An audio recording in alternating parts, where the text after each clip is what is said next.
Welcome to the Pump Files, where we uncover the hidden stories, mysteries, and untold truths behind bodybuilding's greatest legends. Today, we dive into the story of a man who wasn't just a competitor, but a thinker.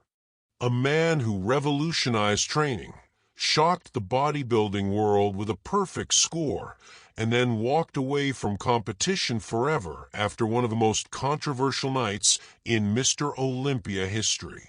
The question is, who was he? Stay tuned, listen closely, and see if you can guess before we reveal the name. Our mystery bodybuilder began his journey early. At just 12 years old, he was already fascinated with strength and muscle. He wasn't inspired by fame or trophies, but by the pursuit of physical excellence itself. He consumed bodybuilding magazines, studied the physiques of the champions, and dreamed of standing among them one day. By 15, he was competing locally. By 18, he was already considered one of the most promising young athletes in sport. His first notable title? Mr. Lancaster. It was clear this wasn't just another teenage hobby. It was destiny. But then came something that would shape his discipline even more, the military. In the late 1960s, our mystery man joined the U.S. Air Force during the Vietnam era. Stationed in Germany, he didn't stop training. In fact, it was there that he refined his physique and his discipline. He learned that bodybuilding wasn't just about lifting weights, it was about consistency, structure, and most of all, intensity. His service didn't weaken his drive. It sharpened it. He came back from the Air Force with an even deeper hunger, but also with a philosophy: don't waste time. Train with purpose. Unlike many of his contemporaries, this athlete wasn't satisfied just to follow the herd.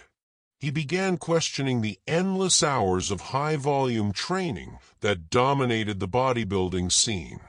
He asked, why spend 4 hours in the gym when the human body grows best under short, intense stress? This led to the birth of his famous system: heavy-duty training. Short workouts, infrequent sessions, maximum intensity. Where others did 20 to 30 sets for a muscle group, he would do only a handful, but push each one to absolute failure.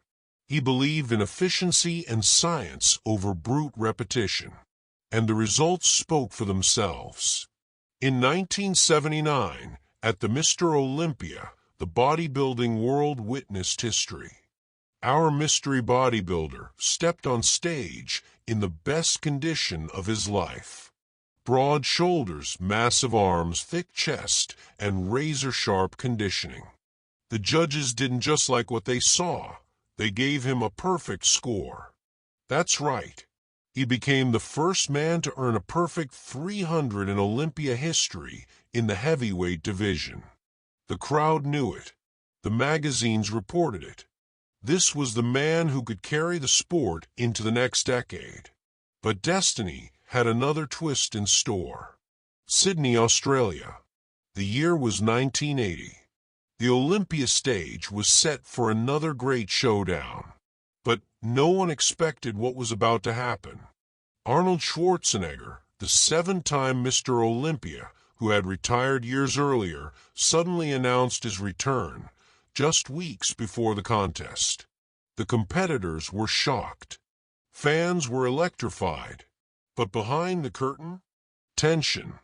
Arnold was famous for his psychological warfare, his ability to get into people's heads. He poked, he prodded, he joked, but that night he went too far.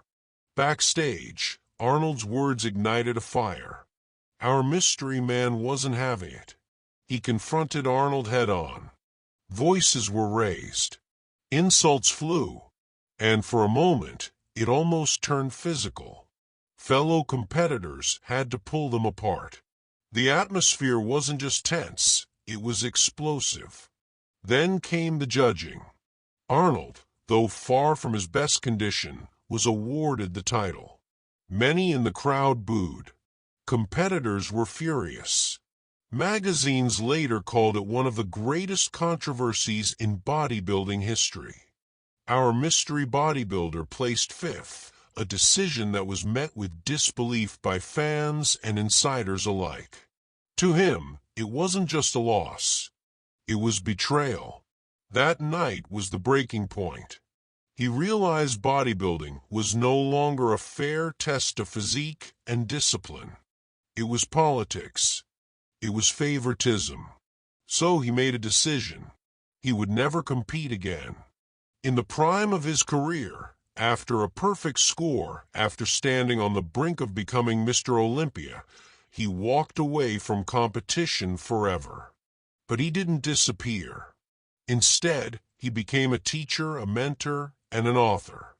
His heavy-duty training philosophy was immortalized in books and articles that influenced generations.